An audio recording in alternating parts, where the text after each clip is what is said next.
Vamos lá, mais uma parte. O cabelo meticulosamente penteado, o mesmo olhar de serena inteligência, as salientes maçãs do rosto e as leves olheiras e o nariz aristocrático, os lábios finos pintados de batom e um queixo firme, quadrado. Era uma marca lombrosiana de uma personalidade forte. Lady Victoria, feito Vigílio de A Divina Comédia, me conduziu por um pequeno corredor até umas poltronas. Eu teria gostado de me deter para analisar as constelações de diplomas, placas, distintivos e fotografias que povoavam o lugar. Em uma das fotos, ela cumprimentava o rei Juan Carlos em uma recepção. Em outra, recebia uma distinção usando um capelo. E mais adiante, sorri entre Mário Vargas Llosa e Camilo José Cela, quando ainda nenhum dos dois conquistara o prêmio Nobel. Antes que eu percebesse, ela me serviu um chá, enquanto pegava papel e caneta da mesinha auxiliar que separava a sua poltrona da minha. Que alegria, David! Obrigada por aceitar o convite, disse satisfeita, colocando os óculos de armação dourada sobre o nariz. E pelas lentes observou-me com uma curiosidade entomológica. Fazia quantos anos que nós não nos víamos mesmo, querido? 12? 15? Talvez?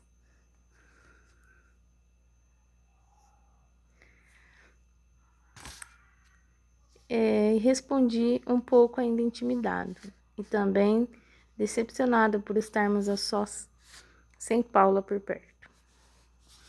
Da última vez, eu ainda era um menino. 20 anos? Sério, meu Deus, como o tempo passa. Seu avô morreu há mais de 10 e meu marido há 7.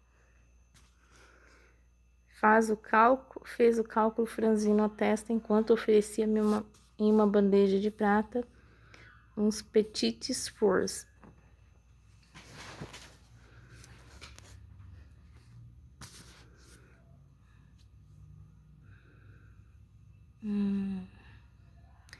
Sinto muito, murmurei. Eu senti tanto por não ter ido ao funeral de seu avô. Eu o adorava. Não respondi. Ela compreendeu que continuava com a palavra. Bom, deixemos o odioso Cronos de lado. Prosseguiu. Sua mãe fala muito de você. Eu acompanhei os seus progressos desde pequeno. E apesar de fazer tanto tempo, 20 anos, que nos vimos, sei que você também acompanhou os meus. Em casa, a senhora sempre foi muito querida. Desde disso. Pelo que sei, você até leu vários romances meus. E isso é melhor do que o melhor apreço pessoal. Victoria Godman sorriu e fez uma breve pausa para se servir um pouco de chá em uma xícara de porcelana que havia deixado ao lado dos papéis.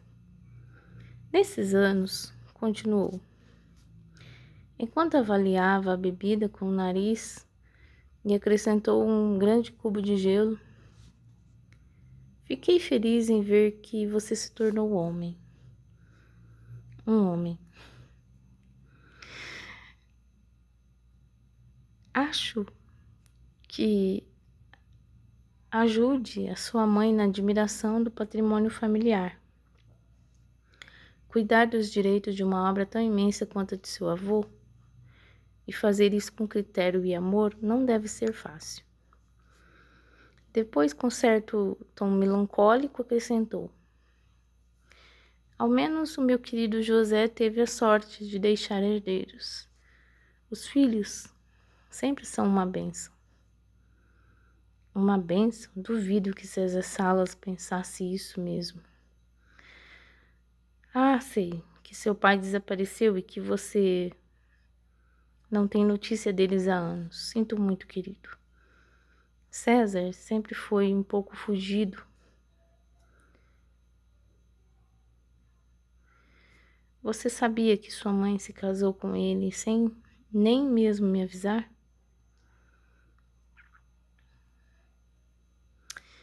Meu pai nos abandonou, Lady Vitória. Eu disse seco, deixando-lhe que aquela conversa começasse a me incomodar. Deixando ela ver. Não quero ser inoportuna, David. Glória sempre foi como uma irmã para mim e sei o que ela sofreu com isso.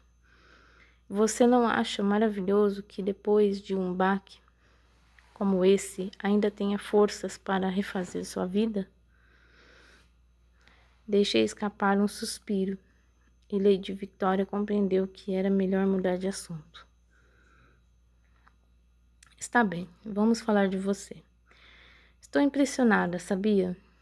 Impressionada?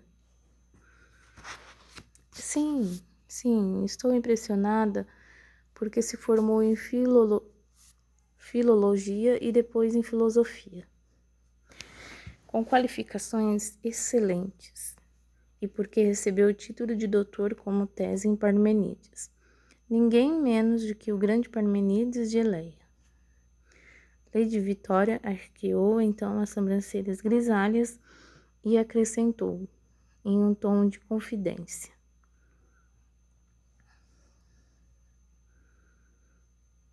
também me interesso por Parmênides, e não conheci ninguém que tenha se atrevido a dedicar uma tese de doutorado a ele, exceto você. Lá na faculdade querem muito ler sobre o seu trabalho. Fico lisonjeado, senhora. Ao mesmo tempo, surpreende-me saber que se interessa por Parmênides. Mais do que você imagina, disse ela animada. Sempre me incomodou que nos estudos de humanoides, nos estudos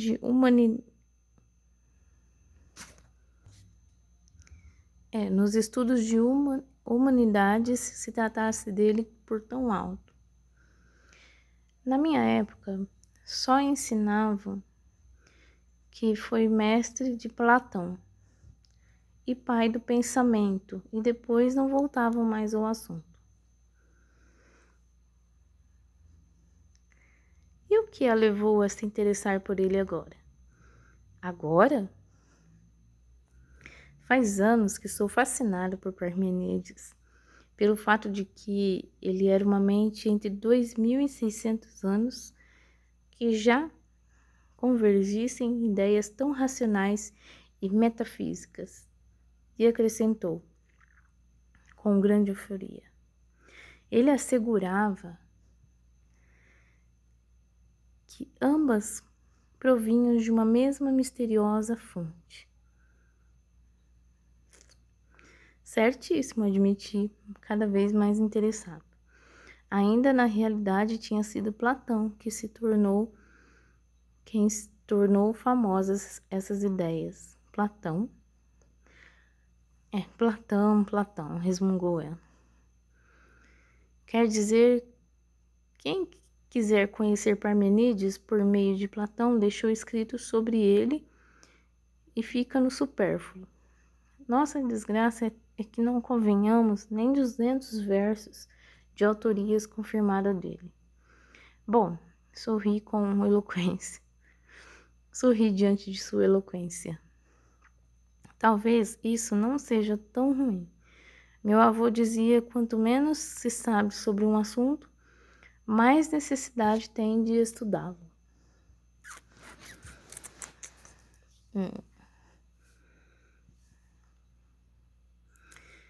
Tenho certeza de que foi ele quem inculcou em você o interesse pelo pai da filosofia.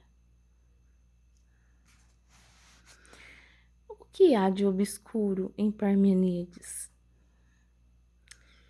Atrairia qualquer um com o mínimo de sensibilidade. Respondi. Ainda assim, a senhora tem razão. Foi meu avô quem me contagiou com sua predileção pelos claros escuros e que me encheu a cabeça de perguntas difíceis. De onde Parmênides tirou a ideia de que, para alcançar a luz, é preciso estar dominado pelo escuro? E de que só aquele que aquietar a mente compreenderá o mundo? Quem foi o desconhecido de Poseidônia que o filósofo tratou como seu mestre e sobre quem nada se sabe, salvo que lhe ensinou tudo? De que caverna saiu?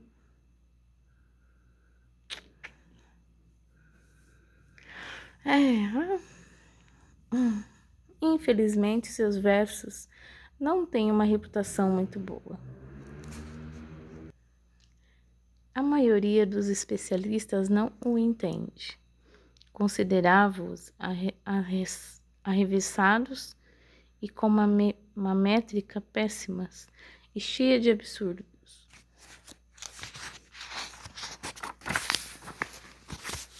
Isso porque não mergulhava neles como eu. Eu disse, com certa arrogância. Passei 4 anos estudando esses poemas e acredito ter compreendido o seu sentido profundo. Foi o que sua mãe me disse e sorriu. Seu trabalho me parece excelente. O que não compreendo, apontei intrigada, é porque a senhora se interessaria por um pensador de 20 séculos atrás. Sem querer me intrometer, parece um pouco alheio ao seu campo de trabalho. Talvez eu tenha pecado por insolência, mas a velha dama do mistério não se alterou nem um pouco. Pelo contrário, fez um gesto enigmático com a mão, apoiou a xícara da mesinha na mesinha auxiliar e fixou seu olhar no meu, e respondeu. Eu me interesso por ele exatamente pelo mesmo motivo que seu avô. Parmênides foi o primeiro pensador da história a averiguar de onde vêm as grandes ideias. Você sabe, o invisível manancial que bebem os literatos, matemáticos, filósofos, a luz que tira de nós toda a arte verdadeira. O fogo invisível que é capaz de iluminar novos mundos. Surpreso, levei a xícara com o chá frio à boca. Na realidade, o poema de Parmênides descreve uma viagem do filósofo ao além em busca desse fogo. Assenti, recordando que aquela era uma expressão realizada com frequência por meu avô. Sabia que o filósofo o compôs valendo-se de uma técnica de alteração de consciência, muito apreciada na Grécia Antiga. Lady Vitória arregalou os olhos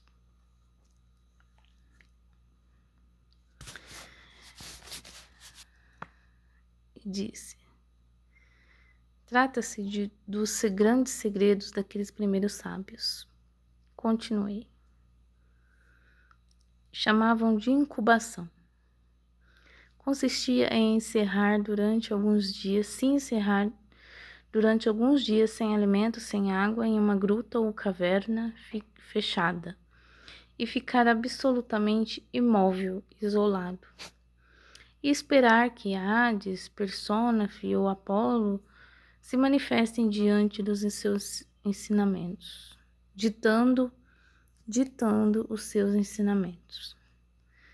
Suponho que isso tenha sido uma explicação, deduziu, atenta ao resumo que eu tinha lhe dado e de fazer o cerne de minha tese. Parmenides foi um homem que nunca confiou nos sentidos. Exato.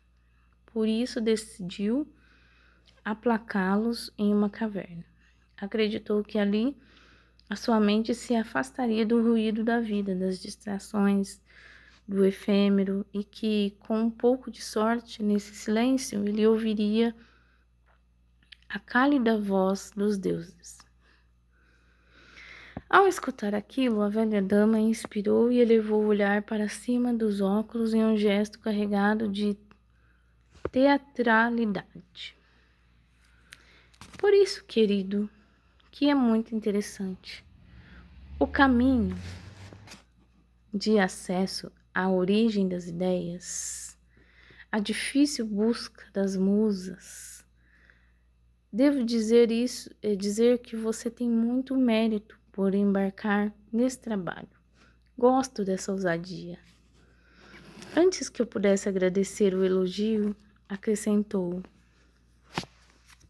Diga-me, querido, você me imagina em uma caverna, esperando que Apolo dite meu próximo romance?